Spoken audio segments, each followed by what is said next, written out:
prendre...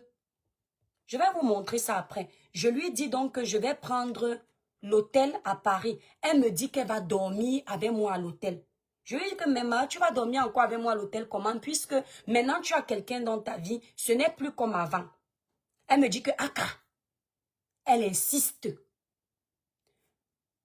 Porcam, elle et moi, on arrive à l'hôtel que j'ai réservé, où elle dit que j'ai appelé Lungue. Il est vivant, à part si lui veut faire le buzz.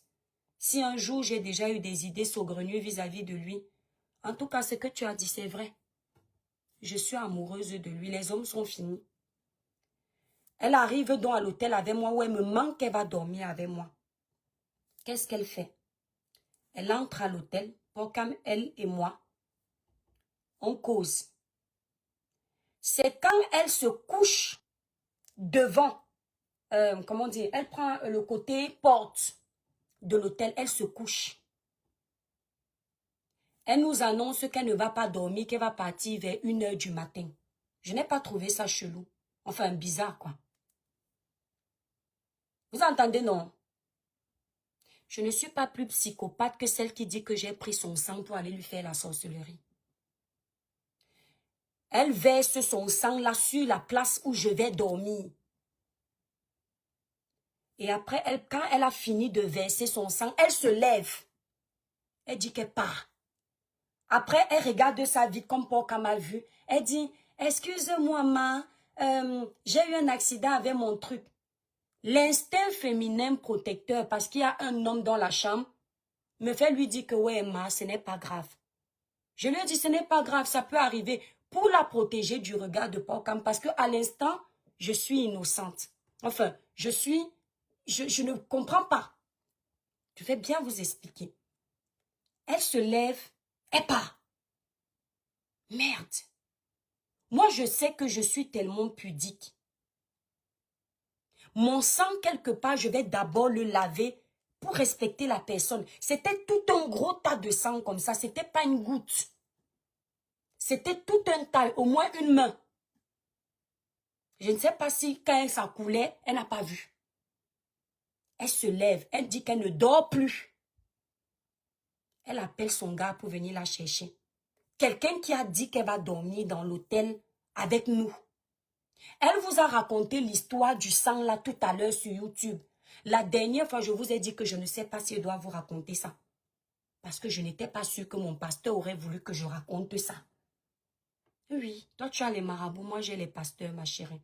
Nia Steven, merci. Elle a raconté ça sur YouTube. Mais pas, elle a fait semblant de ne pas vous expliquer. Elle a vite raconté ça pour me dévancer, pour me manipuler. Elle dit donc finalement qu'elle ne dort pas. Moi-même, ça m'a étonné que mais d'habitude, quand je viens ici, elle dort.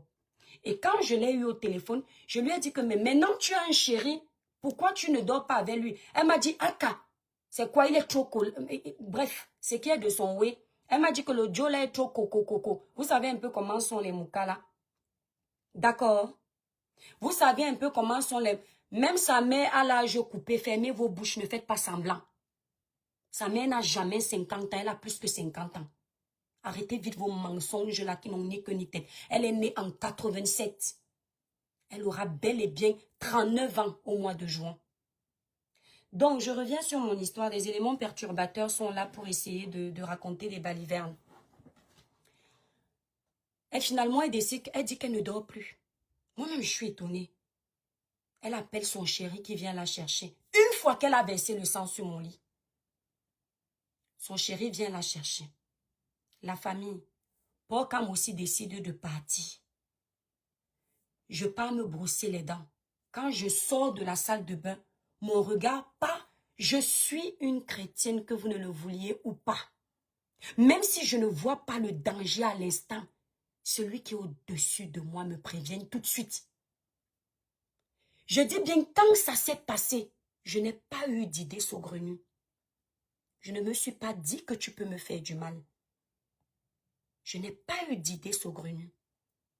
Au contraire, je suis restée solidaire que ouais, il y a un homme, une femme a eu un accident. C'est quand ils partent que je sors de la salle de bain, nez à nez avec ce sang. L'esprit, comme l'esprit, Ils ne peuvent pas comprendre ce que c'est que l'esprit. Ils vont me dire que l'esprit ne t'a pas parlé pour la boutique. C'est comme si tu voyais un pasteur qui délivre les malades, qui guérit les malades, qui fait accoucher les femmes. Tu lui dis que toi, ta femme n'arrive pas à accoucher. Pourquoi? Les voies de Dieu sont insondables. Tu peux prier Dieu tous les jours. Il te donne la possibilité de prier pour quelqu'un, mais t'as pas même. Ce n'est pas ton moment. D'accord? Justement, le Seigneur te met en épreuve pour voir si tu ne le pries pas uniquement pour avoir les bénédictions. Quand je sors de la salle de bain, je vois nez à nez le tas de sang. Mon cœur fait boum. Je ne sais pas comment vous dire. Comme si j'étais en transe. Je me mets à prier. L'esprit me dit prie. Je me suis mise sur ton sang, ma chérie, sans marabout, sans médicaments, sans Bible, sans pasteur. Je me suis mise sur ton sang. Je vais te dire exactement ce que j'ai dit. Parce que je t'ai entendu dire que j'ai pris ce sang pour aller chez les marabouts. Que le Seigneur m'ôte la vie. Si j'ai touché à ton sang, si je t'ai fait quelque chose, qu'il m'ôte la vie. On n'en parle plus. D'accord? Je te mets au défi de venir dire la même chose. C'est comme ça que je commence. Je prends ce sang, pas avec mes mains.